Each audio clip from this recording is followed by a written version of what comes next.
మంత్రివర్యులు హరీష్ రావు గారు చాలా వివరంగా చెప్తున్నారు.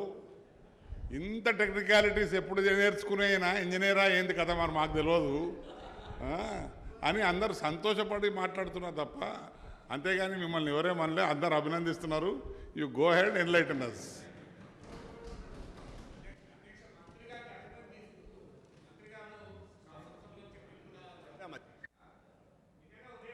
అభినందించాలి. ఇది అమలైతే తెలంగాణ రూపురేఖలే మారుతాయి. అందువల్ల తప్పనిసరిగా మంత్రి గారిని టోటల్గా హౌస్ యునానిమస్గా అభినందించాలి అధ్యక్ష, అందులో అనుమానం లేదు. అయితే 2-3 జాగ్రత్తలు. ఒకటి అధ్యక్ష, చెరువుల నాణ్యత కంట్రోల్, అది కూడా చెప్తారనుకుంటా బహుశా. క్వాలిటీ కంట్రోల్ ఎలా మెయింటైన్ చేస్తారు? 2, భవిష్యత్తులో చెరువులు ఇప్పుడు మంత్రి గారు చెప్పినట్లు పూడిక రాకుండా ఏం చేయగలుగుతారు? చెరువు చుట్టూ బండ్ ఏర్పాటు చేయడం, దాన్ని చెట్లు పెంచడం ద్వారా అదనపు ఆదాయాల్ని స్థానిక ప్రజలకు కల్పించే ఏర్పాట్లు ఎలా చేస్తారు? అలాగే చెరువుల్లో మత్స్యకారులకు, రజకులకు ప్రత్యేక సదుపాయానికి కావాల్సినటువంటి ఏర్పాట్లు చేస్తారు. అలాగే కాంట్రాక్టర్లు ఎలా అకౌంటబుల్ చేస్తారు?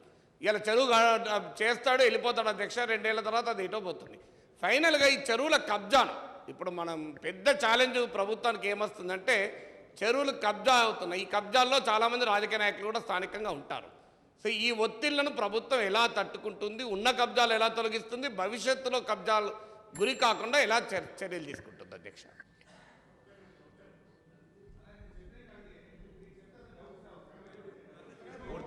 మిగులుతే నువ్వు అడుగు అన్న, నేను నాకు ఓపుకుంది, నేను ఎంతసేపు పడితే అంతసేపు చెప్తాను. అందుకే నేను షార్ట్ నోట్ డిస్కషన్ తీసుకుందామన్నా.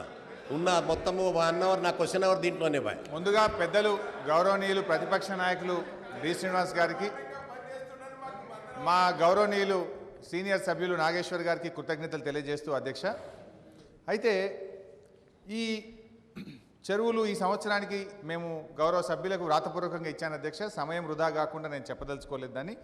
ఏ జిల్లాలో మొత్తం ఎన్ని చెరువులు ఉన్నాయి, ఈ సంవత్సరం ఎన్ని చెరువులు చేపట్టబోతా ఉన్నాం, దానికి ఇప్పటి వరకు ఎంత అంచనా అయిందనేటువంటి వివరాలు మీకు వ్రాతపూర్వకంగా అందించాము అధ్యక్ష. నేను ఇంకా దాంట్లోకి వెళ్ళడం లేదు అధ్యక్ష. అయితే ఈ తీసినటువంటి పూడిక మట్టిని, అంటే బేసిక్గా 2 ఆలోచనలు అధ్యక్ష. ఈ చెరువుల్లో తీసినటువంటి పూడిక మట్టిని రైతుల పంట పొలాల్లో పోయడం ద్వారా రైతులకు ప్రయోజనం కలుగుతుందనేటువంటిది ప్రభుత్వం యొక్క ఉద్దేశం అధ్యక్ష. అంటే ఒకటి, మనకు డబ్బు కూడా ఆదా అవుతుంది, రైతులకు కూడా లాభం జరుగుతుంది అధ్యక్ష. మన ప్రభుత్వం యొక్క ఆలోచన ఏంటంటే తూమును బాగా ఉంటే ఓకే, లేకపోతే దాన్ని పూర్తి స్థాయిలో బలోపేతం చేయడం, లేదా అవసరమైతే కొత్త తూము నిర్మాణం చేయడం, అలుగును బలోపేతం చేయడం, చెరువు కట్టకు ఏదైనా మరమ్మతులు అవసరం ఉంటే దాన్ని పూర్తి స్థాయిలో బలోపేతం చేయడం, ఆ చెరువు నుండి పంట పొలాల్లోకి వెళ్ళేటువంటి కాలువలు ఏదైనా తీయాల్సిన అవసరం ఉంటుంది. ఎందుకంటే కాలువలు కూడా పూడికపోయినాయి మొత్తం. ఆ కాలువల్ని పూర్తి స్థాయిలో పునరుద్ధరించాలి.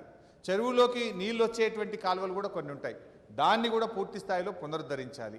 ఇదంతా చేసిన తర్వాత ఈ చెరువులో ఉండే, అంటే ఇది ఒకవైపు జరుగుతుంటుంది, చెరువులో ఉండే పూడిక మట్టిని కూడా యంత్రాల ద్వారా తీసి రైతుల పంట పొలాల్లో పోయాలని.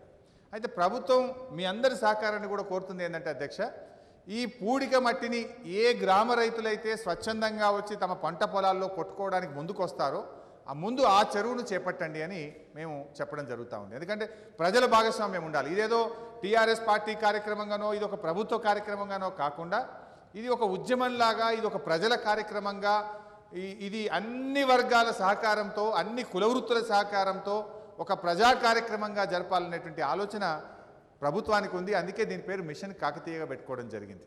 సో నేను గౌరవ ప్రజాప్రతినిధులు కూడా కోరుతా ఉన్నా, మీరు కూడా ఇన్వాల్వ్ చేయండి, మీరు కూడా భాగస్వాములు కండి. మీరేమైనా చెరువులను సూచిస్తే కూడా తప్పకుండా ప్రభుత్వం తీసుకోవడానికి సిద్ధంగా ఉంది. ఈ చెరువే తీసుకోవాలి, ఆ చెరువే తీసుకోవాలనే ఆలోచన ప్రభుత్వానికి లేదు అధ్యక్ష. ఏ గ్రామస్తులైతే ముందుకొచ్చి ఆ చెరువు మట్టిని, పూడిక మట్టిని మేము మా పంట పొలాల్లో కొట్టుకుంటాం అని ముందుకొచ్చే వారికి ప్రియారిటీ ఇద్దాం. ఏ చెరువులో అయితే క్యాచ్మెంట్ ఎక్కువగా ఉందో, తప్పకుండా వర్షపాతం ఎక్కువగా ఉండి వెంటనే ఆ చెరువు నిండి ఫలితాలు ప్రజలకు అందుతాయో ఆ చెరువులకు ఎక్కువ ప్రియారిటీ ఇవ్వండి అని చెప్పి మేము అధికారులకు చెప్పడం జరిగింది. అంటే అల్టిమేట్గా ఏంటంటే ఫలితాలు ప్రజలకు అందాలి. కొన్ని చెరువులు ఉంటాయి దాని క్యాచ్మెంటే ఉండదు, అసలు నీళ్ళే రాని చెరువులు ఉన్నాయి, దాన్ని మనం పునరుద్ధరించడం ద్వారా ఫలితం రాదు కనుక అటువంటి దానికంటే కూడా కొద్దిపాటి వర్షంతో కూడా చెరువు నిండేదానికి ఫస్ట్ ప్రియారిటీ ఇవ్వమని చెప్పినాం. మొట్టమొదటి ఈ సంవత్సరంలో అది చేయమన్నాం. అది లాస్ట్కి చేద్దాం, కావాలంటే నీళ్ళు తక్కువ వచ్చేదాన్ని లాస్ట్కి చేద్దాం. సో ఆ రకంగా ప్రియారిటీ ఇవ్వమని చెప్పినాం. దాని ద్వారా మనం ఆ పైన ఒక లేయర్, కొద్దిపాటి లేయర్ ఏంటంటే పొలాల్లో కొట్టుకోరు అధ్యక్ష, అది పనికిరాదు. ఆ పైన ఉండే ఒక లేయర్ని తీసిన తర్వాత కింద మంచి మట్టి వస్తుంది. ఆ మట్టిని రైతులు తమ ట్రాక్టర్లు తెచ్చుకొని, ఏ రైతైనా సరే స్వచ్ఛందంగా ఎంత మట్టి కొట్టుకుంటామంటే అంత మట్టి రైతులకు స్వచ్ఛందంగా ఇచ్చినట్టయితే రైతులకు కూడా ప్రయోజనం ఉంది. చెరువు మట్టి కొట్టుకోవడం ద్వారా అధ్యక్ష 4 బస్తాల డిఏపి వేసే కాడ, ఇది నేను చెప్తున్నది కాదు, వ్యవసాయ శాఖ అధికారులు శాస్త్రవేత్తలు ఇచ్చినటువంటి రిపోర్ట్ ఆధారంగా ఉన్నటువంటి మాట అధ్యక్ష. ఈ చెరువు మట్టిని కొట్టుకోవడం ద్వారా 4 బస్తాల డిఏపి వేసే బదులు 1 బస్తా డిఏపి సరిపోతుంది.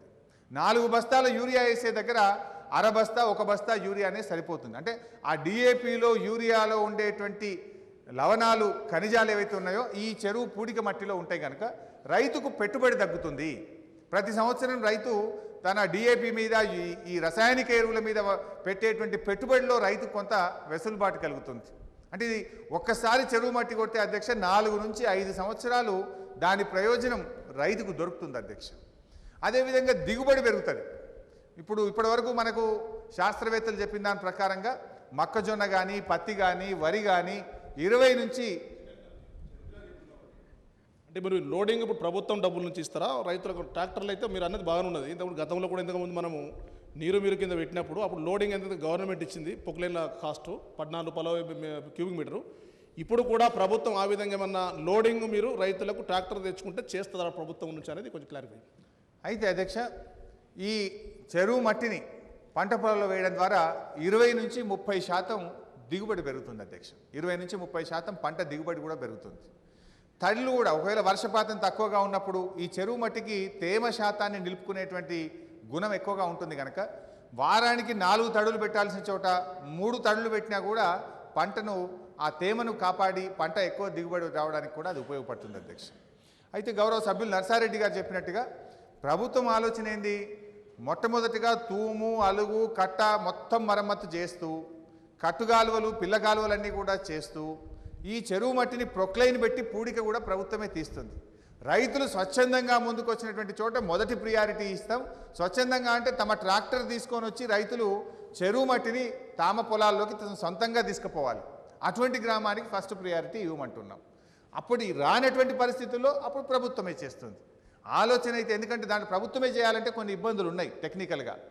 ఎక్కడో 10 ఎకరాల దూరంలో, 5 ఎకరాల దూరంలో ఉన్న పొలంలో తీసుకుపోయి మనం పోయాలంటే చెరువుకయ్యే మరమ్మత్తు కంటే ఈ ట్రాక్టర్ల ద్వారా చేసే రవాణా ఖర్చే ఎక్కువ అయ్యే అవకాశం ఉంది కనుక మేము, నువ్వు అడుగుదు నేను చెప్పు.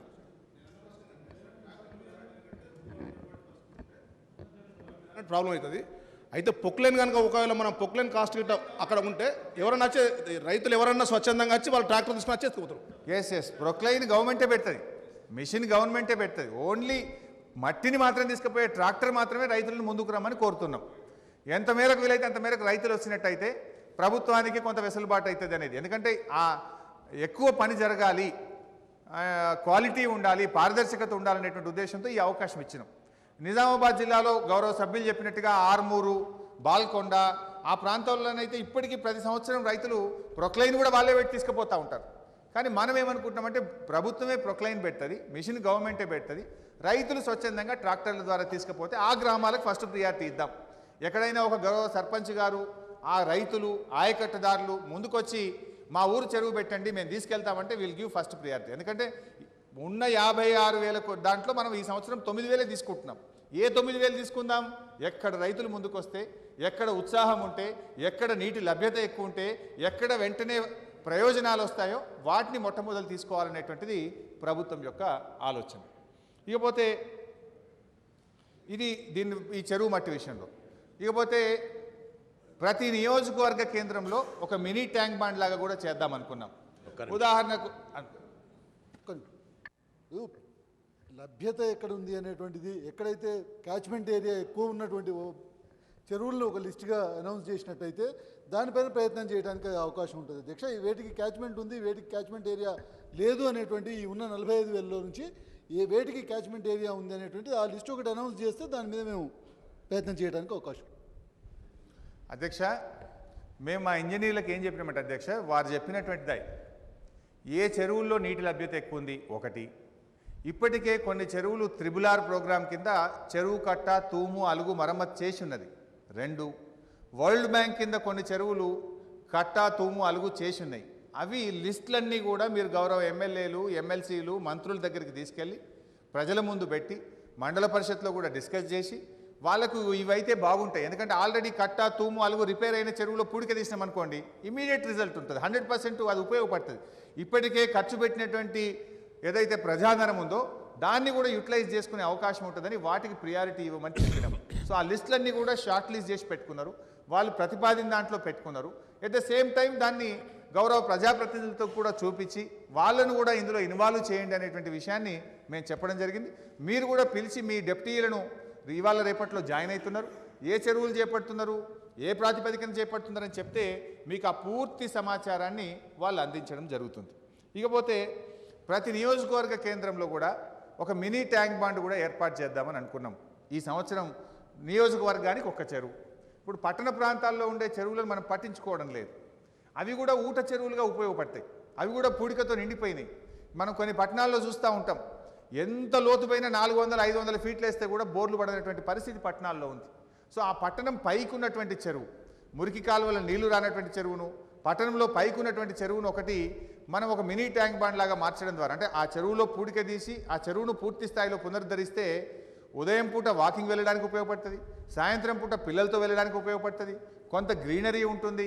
ముఖ్యంగా అన్నిటికంటే ముఖ్యంగా ఆ చెరువు నిండా నీళ్లు ఉండడం ద్వారా ఆ పట్టణ ప్రజలకు బోరుల్లో బావుల్లో కూడా నీటి లభ్యత పెరగడం ద్వారా కొంత ఆ ప్రజలకు కూడా ఉపయోగపడుతుందనే ఉద్దేశంతో ప్రతి నియోజకవర్గానికి ఒక మినీ ట్యాంక్ బాండ్ లాగా ఈ కార్యక్రమంలో చేపట్టాలని కూడా నిర్ణయించడం జరిగింది. ఇకపోతే గౌరవ సభ్యులు నాగేశ్వర్ గారు చెప్పినట్టు ముఖ్యంగా హైదరాబాద్ జంట నగరాల్లో కానీ పట్టణ ప్రాంతాల్లో చెరువులు కబ్జాకు గురవుతూ ఉన్నాయి. భూముల విలువలు పెరగడం ద్వారా ఆ భూములను చాలామంది కూడా అన్యాక్రాంతం చేస్తూ ఉన్నారు. అందువల్ల ఈ కార్యక్రమంలో మేము ఒక జాగ్రత్త తీసుకున్నాం. ఇదేదో ఒక ఇరిగేషన్ శాఖ కార్యక్రమంగా కాకుండా ఇందులో రెవెన్యూ, వ్యవసాయ, పశుసంవర్ధక శాఖల్ని కూడా దీంట్లో ఇన్వాల్వ్ చేసినాం. ముఖ్యంగా రెవెన్యూని ఎందుకు ఇన్వాల్వ్ చేస్తున్నాం అంటే విఆర్ఓలను కంపల్సరీగా బాధ్యులు చేస్తూ ఉన్నాం. చెరువు పని చేపట్టడానికంటే ముందే ఆ చెరువులో ఎంత శిఖం భూమి ఉన్నది, అందులో పట్టాశిఖం ఎంత, దాని హద్దుబంది ఏందో ముందు బందోబస్తుగా నిర్ణయం చేయమన్నాం. నిర్ణయం చేసి అక్కడ ఒక పిల్లర్ కూడా పాతమని చెప్తా ఉన్నాం, సో దట్ మళ్ళీ ఎవరు లోపలికి రాకుండా ఉండడానికి.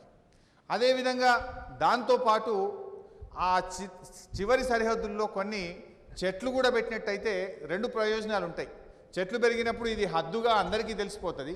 2 భవిష్యత్తులో మళ్ళీ పూడిక కొట్టుక రాకుండా ఆ పూడికను కూడా కొంతమేరకు ఆ చెట్లు నిరోధించేటువంటి అవకాశం ఉంటుంది. కనుక ఆ సరిహద్దును నిర్ణయించి చెరువు పునరుద్ధరణ పూర్తయిన తర్వాత చుట్టూ చెట్లు కూడా పాతాలని చెప్పి కూడా నిర్ణయం చేయడం జరిగింది అధ్యక్ష. సో మంచి చెట్లు పెడితే అందంగా ఉంటుంది, పూడిక మట్టి రాకుండా ఉంటుంది. సో అన్ని రకాలుగా అది ఉపయోగపడుతుంది. కనుక ఈ సిల్వర్ ఓక్ లాంటి ఒక మంచి చెట్లను పెంచండి అని చెప్పి ఫారెస్ట్ డిపార్ట్మెంట్తో కూడా కోఆర్డినేట్ చేసుకుంటున్నాం. చెరువు పునరుద్ధరణ కనుక చుట్టూ చెట్లు కూడా పెట్టే ఆలోచన చేస్తున్నాం. మరి పట్టణ ప్రాంతాల్లో ఇదేమో కొంత గ్రామీణ ప్రాంతాల్లో కూడా ఉపయోగపడుతుంది. పట్టణ ప్రాంతాల్లో ఇంకొక కొంచెం ముందుకు పోయి ఇప్పుడు హైదరాబాద్లో ఈ మధ్యలో చాలా రిప్రజెంటేషన్స్ వస్తున్నాయి. చాలామంది కాలనీ వాసులు, రిటైర్డ్ ఇంజనీర్లు, రిటైర్డ్ ఉద్యోగులు, అక్కడ పనిచేసే వాళ్ళందరూ సార్ మా చెరువును బాగు చేయండి, అందులో మొత్తం మురికి నీరు చేరిపోయింది, అసలు మాకు బ్రీతింగ్ స్పేస్ లేదు అని వచ్చినప్పుడు బాగా ఆలోచించిన అధ్యక్ష, మనమా చెరువు చుట్టూ పోలీసులు అయితే పెట్టి కాపాడలేం ప్రతిరోజు. మరి ఏంటి, what is the best form to protect these lakes అని చాలామంది సూచనలు, సలహాలు తీసుకున్నప్పుడు social fencing is the best fencing అనేటువంటిది ఒక సూచన వచ్చింది అధ్యక్ష. అంటే ఉదాహరణకు అధ్యక్ష, ఇప్పుడు ఒక కాప్రా చెరువు కానీ, ఇక్కడ షేర్లింగంపల్లిలో పటేల్ చెరువు అని కానీ ఇలా చాలా వచ్చినాయి అధ్యక్ష. మేము స్టడీ చేసినాం. సరే, కబ్జా అయినటువంటి దాన్ని ఎంత మేరకు నిరోధించగలుగుతాము, ఎంత మేరకు వాటిని కూల్చివేసి తిరిగి వాటిని పునరుద్ధరించగలుగుతాం అనేటువంటిది ఒక ఆస్పెక్ట్ అయితే, ఇప్పటికే మిగిలి ఉన్న వాటిని కబ్జా కాకుండా ఎట్లా కాపాడుకుంటామనేది ఇంకొక ఆస్పెక్ట్. 2 ఆస్పెక్ట్లు చూడాలి. నాలాలు, చెరువులన్నీ కబ్జా అయినాయి, మరి ఉన్న ఇళ్లను కూల్చగలుగుతామా, కూలిస్తే ఎంత మేరకు అది కరెక్ట్గా ఉంటుంది అనేది ఒక ఆస్పెక్ట్. ఇంకో ఆస్పెక్ట్ అసలు అయిందేదో అయింది కాకుండా ఉండేదానికి ఏం చేద్దాం. సో దాంట్లో ఏం ఆలోచిస్తున్నాం అధ్యక్ష అంటే, ఈ చెరువును పూర్తి స్థాయిలో పునరుద్ధరించి ఆ చెరువు చుట్టూ ఒక వాకింగ్ ట్రాక్ను ఏర్పాటు చేసి ఆ కట్ట చుట్టూ ఆ రౌండ్గా వాకింగ్ చేసుకునేటట్టుగా ఒక వాకింగ్ ట్రాక్ ఏర్పాటు చేస్తాం, చుట్టూ చెట్లు పెడతాం, పైన 4 లైట్లు కూడా పెడితే ఏమైంది, పెట్టి ఆ కాలనీ వాసులకు దాని బాధ్యతను అప్పగిస్తాం. చేసే వరకు ఒకసారి చేయగలుగుతాం, కానీ దాన్ని కాపాడుకునే బాధ్యత ఆ ప్రాంతంలో ఉండేటువంటి కాలనీ వాసులకు అప్పచెప్తే that will protect these tanks అనేటువంటి ఒక ఆలోచన వచ్చింది అధ్యక్ష. వాస్తవానికి చాలా అవసరం ఉంది అది. నిన్న మనం చూసినాం హైదరాబాద్లో రెండు గంటలు కూడా బళ్ళే వాన, పాపం ఒక అమ్మాయి చనిపోయింది, చాలా బండ్లన్నీ కొట్టుకుపోయినాయి, చాలా ఇబ్బందిని ఎదుర్కొన్నాం. కారణం ఏంది అధ్యక్ష? మొత్తం నాలాలు మూసుకుపోయినాయి, నాలాలన్నీ కబ్జాలు అయిపోయినాయి, ఎక్కడికక్కడ ఎవరికి వాళ్ళు గోడలు కట్టుకోవడం వల్ల చిన్న వర్షానికి హైదరాబాద్ రోడ్లన్నీ కూడా జలమయం అయిపోయినటువంటి పరిస్థితి ఉంది. అందువల్ల దీన్ని చాలా సీరియస్గా తీసుకోవాలి భవిష్యత్తు దృష్టిలో. హెచ్ఎండిఏ పరిధిని ఒక ప్రత్యేకమైనటువంటి దృష్టితో పెడదాం అనుకుంటున్నాం. ఒక లేక్ ప్రొటెక్షన్ పేరు మీద ఒక వింగ్ని ఏర్పాటు చేసి ప్రత్యేకంగా జిహెచ్ఎంసి హెచ్ఎండిఏ ఇరిగేషన్ ఈ 3 శాఖల సమన్వయంతో హెచ్ఎండిఏ పరిధిలో కొంత ప్రత్యేకమైనటువంటి కార్యక్రమాన్ని తీసుకొని ఈ చెరువులను పునరుద్ధరించి ఒక సోషల్ ఫెన్సింగ్ని ఏర్పాటు చేసి ఏ కాలనీ వాళ్ళైతే ముందుకు వస్తారో, ఎట్లయితే గ్రామీణ ప్రాంతాల్లో మట్టి తీసుకుపోవడానికి ముందు వచ్చిండ్రో ఇక్కడ ఆయా పరిసర ప్రాంతాల్లో ఏ కాలనీ వాళ్ళు ముందుకు వస్తే ముందు దశలో వాటిని చేపడతాం, అన్నీ చేస్తాం. కానీ ఎవరైతే ఇంట్రెస్ట్ చూపించి ప్రజలు భాగస్వామ్యంతో మేము కాపాడుకుంటాము, మీరు ఒకసారి బాగు చేసి మాకు అప్పచెప్తే we will utilise this, we will protect this అని ముందు